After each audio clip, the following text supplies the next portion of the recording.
Langsung kita lanjutkan closing statement ke Bung Andi Azwan, silakan. Ya, terima kasih Mas Aiman. Ya, kita juga merasa bahwa kita ini adalah masyarakat yang terus-menerus memperhatikan bagaimana seorang pemimpin kita, Presiden ke-7, ya diperolok, difitnah, dicemarkan nama baiknya, tapi kita tetap bersabar untuk itu. Karena kita semua menyerahkan kepada hukum yang berlaku untuk itu. Dan ketika, saya ulangi lagi, ketika saya di Lampung itu, begitu mereka geram, begitu mereka marah, dan menunjuk bahwa institusi seperti kepolisian, kejaksaan tidak bekerja dengan benar dengan itu. Dan kita harus memberikan penjelasan kepada mereka. Bayangkan hanya satu provinsi. Bagaimana dengan provinsi-provinsi lain? Karena mereka merasa Pak Jokowi ini sudah bekerja 10 tahun ya untuk membangun infrastruktur, membangun negara ini. Kok digitukan begitu loh. Ini suara hati masyarakat yang kecil ya, yang mereka ini merasa geram untuk itu. Kapan Mas Andi bahwasanya kasus ijazah asli Pak Jokowi yang dituduh palsu ini akan selesai? Kita ikuti apa yang dikatakan oleh Pak Jokowi. Kita harus patuh dengan hukum. Pembuktiannya nanti di pengadilan. Beliau selalu mewanti-wanti kita jangan keluar dari hukum. Ikuti semua peraturan-peraturan hukum yang ada. Karena kita tahu Pak Jokowi juga mengatakan ijazah Pak Jokowi asli. Yang mereka katakan palsu itu pasti ada motif-motif tertentu di dalamnya. Ya tadi sudah dikatakan, kita tanyakan nanti dari salah satu pengacara itu kenapa Pak Jokowi dipecat dari PDIP. Ada korelasinya enggak? Nggak ada korelasi. Tapi kalau ada perkataan itu artinya ini sudah tersusupi dengan politik, keinginan politik, ya untuk mempermalukan juga Pak Jokowi di situ gitu loh. Ini nggak ada korelasinya untuk itu, ya. Jadi di sini kami semua ya pendukung Jokowi, masyarakat ya seluruh Indonesia memang memantau terus kasus ini dan melihat bagaimana pergerakan-pergerakan yang di luar nalar pun ada di sana. Contohnya mengunjungi kuburan. Ya itu di luar nalar kita, tidak ada kewarasan di sana dan tidak ada korelasinya juga dengan ijazah asli Pak Jokowi yang dituduh palsu ini. Nah, sekarang sudah masuk di etapa terakhir. Ya, inilah yang kita tunggu-tunggu. Ya, saya berharap nanti Mas Roy tidak sakit lagi gitu loh. Dirawat di PPIP misalnya kan. Jadi segar bugar dan kita mendoakan Mas Roy ini segar bugar tetap ya hadir di dalam persidangan dan tetap semangat apapun keputusan dari pengadilan nantinya ya siap-siaplah. Dan karena saya punya keyakinan kalau untuk pra-peradilan itu ya pasti akan ditolak atau NO dan Pak Jokowi akan hadir dalam nanti kalau menerima undangan dalam pokok perkara dan menerima undangan dari Pengadilan Negeri Jakarta Timur untuk itu. Jadi kami semua pendukung Pak Jokowi, Prabowo dan Gibran tetap solid. Ya, tetap semangat. Ya, bahwa Pak Jokowi adalah pemimpin yang terbaik untuk negeri ini. Terima kasih. Mas Roy terakhir. Baik. Assalamualaikum warahmatullahi wabarakatuh. Salam malam semuanya. Saya sedikit akan mengurai kenapa ini bisa jadi panjang. Ya. Semua itu juga berawal dari seseorang yang sangat tidak negarawan dan sangat tidak punya sifat kepada masyarakat baik ya gitu. Yang sejak awal sudah jelas ditanya. Kalau dari awal dia tunjukkan ijazahnya udah selesai. Banyak banget tuh contohnya. Saya nggak akan ngulang-ulangi lagi ya apa yang dilakukan Obama, apa yang dilakukan oleh Pak Arsul Sani. Dan udah jelas ya. Makin parah lagi ya. Sikap ini didukung oleh para termul yang nggak punya legal standing itu. Kalau dengan pengacara Pak Jokowi asli kayak Pak Rifai, Pak Firmanto, kemudian Pak Yaakob, itu kita hormat. Mereka pegang surat kuasa khusus bertanda tangan Joko Widodo. yang mereka untuk membela dia. Ya itu clear Mas Aiman. Tapi kan banyak ada pengacara merah putih hitam yang dengan konyolnya kemarin itu, salah satunya contohnya Christoporus Suhadi itu ya. Itu kan udah jelas-jelas menunjukkan kelasnya itu kayak gitu tuh. Apalagi yang di luar itu yang katanya tim hukum kok nggak punya tanda tangannya Jokowi itu gimana? Nggak ada surat kuasa khususnya ke mereka itu. Dia itu tahu jadi bahwa ini makin gaduh tuh karena ada kelompok-kelompok anasir kayak gini nih. Ya, kelompok-kelompok yang memang hanya meneriakkan yang pokoknya pecah gesang derek Jokowi gitu. Ya itu, nah itu Mbak Uri tahu itu artinya. Ya artinya jelek apapun mau apapun pokoknya dibela. Nah salah satunya Mas Aiman, saya juga sekali lagi saya sangat upset malam hari ini. Orang yang saya harapkan datang, yang namanya sudah tertulis di mana-mana, Dr. Resmond Hasilan Sianipar, dokter palsu itu gak ada. Karena apa? Karena saya mau ingatkan dia soal laporan saya ke dia ini. Itu sudah jalan dan sudah sebentar lagi semua akan diklarifikasi. Ya, akan dipanggil dia di Polda Metro Jaya. Ya, jelas. Saya terus terang agak worry kenapa? Atau saya harus mengendal. Karena laporan dari pihak sana juga, Bil Fakih yang maling tidak maling, karena dia tuh kan ketahuan ijazahnya palsu. Ya, dari Yamaguchi itu palsu. Ini nggak jalan laporannya. Mungkin disuruh berhenti. Kan parah, makanya saya juga desak. Ya, laporannya Pak Subhan Palal, kemudian laporannya Mas Irwan, itu harus jalan. Laporan ke Respon tuh udah ada banyak, Mas. Nah, apalagi laporan Pak Yusuf Kalla juga kayaknya nggak terlalu jalan gitu ya. Teman-teman Muhammadiyah mana ini gitu. Artinya apa? Orang ini jelas-jelas menunjukkan itikat yang sangat tidak bagus bagi Republik. Masih ngaku peneliti lagi. Masih berharap dia jadi tampil di sidang. Nggak bisa. Pasti selalu akan kita buang orang ini. Sama lawyernya Pak Jokowi, sama ahlinya Jokowi aja dia dibuang, apalagi di kita. Jadi jangan harap, Mas. Makanya kita juga heran ya, kenapa dia tidak hadir malam hari ini. Ini adalah forum terbaik dia untuk membuktikan kalau dia mau hadir. Ya, Resmond, kamu tuh parah banget. Ya, dengan tidak hadir malam hari ini, seluruh rakyat Indonesia tahu kualitasmu. Ya, udah jelek banget. Kamu silakan ngomong di podcast, silakan juga ngomong menjelek-jelekan apapun yang kamu katakan menambah bukti kamu. Kamu sebentar lagi akan terima laporan yang lain. Ya, jelas itu. Jadi apa orang-orang kayak ginilah kualitasnya dari sebelah sono itu. Dan sekali lagi kami tetap yakin Mas Aiman, meskipun ini berat dan bahkan ada yang mengatakan 99,9%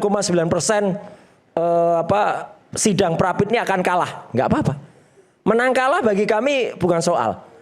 Kami hanya ingin apa yang saya alami, penganiayaan seperti penculikan G30 SPK itu tidak terjadi pada orang lain. Gitu. Jadi kalau begitu kami sidang dan sidang ini orang akan bisa melihat dan itu akan menjadi koreksi yang sangat bagus bagi kepolisian Republik Indonesia. Juga bagi aparat yang lain agar tidak memberlakukan semena-mena. Katanya pakai kuhab baru, ternyata pakai kuhab lama. Katanya semua sesuai dengan prosedur, ternyata putusan pengadilan negerinya sudah kadaluarsa atau sudah lewat, sudah tahun lalu yang dipakai dan lain sebagainya. Jadi Mas Aiman, sekali lagi saya hanya pesan ya bahwa saya dengan tegar tetap akan terus menegakkan kebenaran. Dan insya Allah apa yang kita lakukan itu tidak akan pernah berhenti dan tidak akan pernah diam sepanjang seperti itu tetap kalau ini. Jangan main teletabis lah. Langit kelap-kelap. Langit kelap-kelap. Teletabis lagi. Gak usah ngomong. Jangan main teletabis. Udah gitu aja. Udah, tunjukin ijazahnya mana? Ijazahnya mana? Ini orang ini suruh diam. Ijazah aslinya mana? Ya. Ijazahnya tunjukin dong. Tunjukin ijazahnya.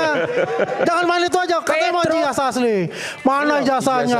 Kualitas mulut. Mana ijazah aslinya? Mana? Ya. Mana ijazahnya? Petro ijazahnya nggak ada. Petro ini. Ijazahnya dikatakan 9,9%. Bima dengan ijazahnya. Ada Sengkuni. Tunjukin ijazahnya. Sengkuni mana? Hasilan Sianipar ini ya. Mana? Ijazahnya tunjukin. Inilah orang-orang yang nggak punya otak, bisanya cuman ngomong aja. Ya. Jadi bumi gojang-gajeng. Petro nanti akan terbukti ijazahnya Petro palsu ijazahnya. Sekian. Terakhir saya minta Pak Ugro aja. Petro palsu. Terima kasih Mas Saiman. Iya. Rekan-rekan sekalian di depan narasumber. Jadi saya tadi koreksi pertama, saya kaget waktu Mas Ade tadi mengatakan akan menjadi wasit ngawasi para hakim nanti. Jadi rupanya ini fungsi KY udah diambil alih komisi yudisialnya. Jadi hakim itu bebas, nggak usah diawasi, dia apapun itu independensi harus kita jaga. Yang pertama saya ingin jelaskan sedikit, jangan sampai terjadi lagi nanti ke depan apa yang dialami oleh Mas Roy sama Dr. Tifa. Jadi berkas perkara yang sudah P21 dan selama proses tersangka tidak ditahan, ya tersangka tidak ditahan, apabila akan pelimpahan tahap kedua, ya kan? Kalau penyidik tidak ada kekhawatiran melarikan diri dan menyatakan kooperatif, tidak perlu ditangkap dan ditahan. Itu peraturan Kapolri nomor 6 tahun 2019 ayat 2. Kalau mau dibuka nanti saya kirim WA-nya, bisa saya screenshot nanti saya kirim. Ya, jadi sebetulnya Kapolri tahun 2019 sudah menerbitkan peraturan Kapolri seperti itu. Nah, peraturan Kapolri ini pasti hal-hal yang sudah terjadi sebelum peraturan Kapolri ini diterbitkan seperti itu. Nah, kalau memang akan dilanjutkan penahanan biasanya dari mulai penyidikan tadi sudah ditahan. Tapi ini waktu penahanan kan terbatas polisi. Ya kan? Jadi jangan sampai lebih. Kalau misalnya proses berkas perkara yang cukup berat, kecuali memang itu pembunuhan dan sebagainya berat, itu masih minta perpanjangan dari pengadilan. Jadi waktu penahanan diukur, ya tidak sampai dikatakan kayak Mas Roy. Saya lihat surat perintah penahanan cantumkan P21. P21 hari Senin wajib lapor, hari Jumat ditangkap. Lah kan Senin wajib lapor lagi. P21-nya tanggal 30 April 2026. Perpanjangan durasi waktunya dari 30 April sampai tanggal 19 Juni ini sebetulnya melebihi pedoman Kejaksaan Republik Indonesia yang tanda tangan pada tanggal 2 Januari 2026 di situ sebutkan 14 hari. Nah, hal-hal ini kalau diajukan ke pra peradilan sebelum pelimpahan ke pengadilan, ini menurut saya untuk supaya penyempurnaan ke depan tidak terjadi pada orang-orang lain seperti itu. Jadi betul dikatakan polisi punya wewenang untuk menahan, jaksa juga punya wewenang menahan. Tapi menahan itu dapat dilakukan penahan, bukan wajib. Jadi nggak usah disuruh-suruh, ditahan itu bukan wajib. Ya, seperti itu. Nah, yang kedua, berkas perkara ini kan pencemaran nama baik dan fitnah lah. Kita jangan kaitkan ke IT dulu. Saya membayangkan kenapa dari pihak pelapor itu saksi alat bukti lebih banyak. Ya, berkas perkara pencemaran nama baik itu yang perlu dibuktikan. Saya misalnya dicemarkan nama baik saya misalnya oleh si A. Nah, saya cuma tunjukkan, Pak polisi, saya dituju ijazah saya palsu, ini ijazah saya asli, udah saya pegang aja. Tolong orang yang saya laporkan, tolong pencemaran nama baik dituduhkan pada orang yang menuduh saya seperti itu, mencemarkan nama baik saya. Lah, yang diperiksa yang mencemarkan nama baik tadi, apa yang dilakukan perbuatannya di situ.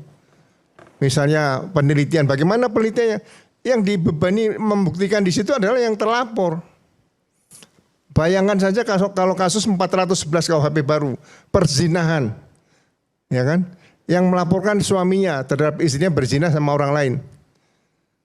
Apakah akan dibuktikan Bapak sebagai suami dari istri Bapak yang dilaporkan berzina? Bapak kawin kapan? Tahun berapa, di mana kawin, hubungan berapa, yang dibuktikan kok bapaknya terus. Loh, ini buat apa? Yang dibuktikan ya istri yang dilaporkan sama pelaku yang perzinahan di situ. Makanya ini berkas perkara 709 ya. Bukti, barang bukti. Loh, ini buat apa?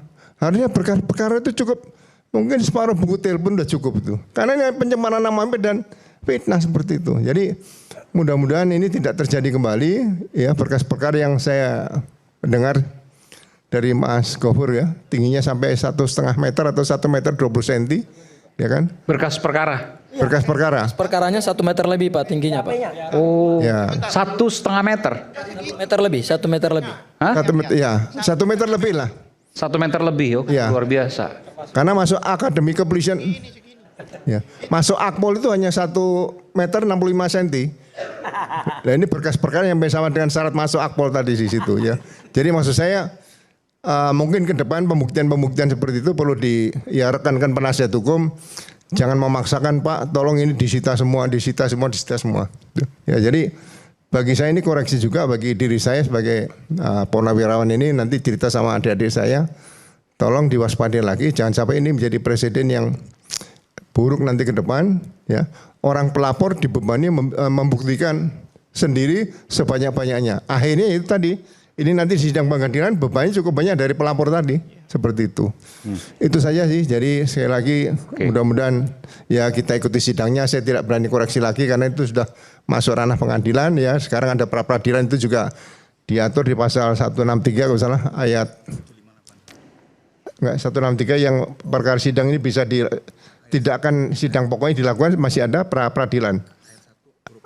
Ya, di situ ada kalau nggak salah ayat 5 atau ayat E nggak salah. Pasal 163 di situ ya tadi saya baca ya. Oke. Jadi kita ikuti saja ya, nggak usah dibanyak perdebatannya. Yang penting ke depan sidang ini ya sudah terlanjur ya kita ikuti nanti apa yang dikatakan sama Mas Refli tadi juga bagus.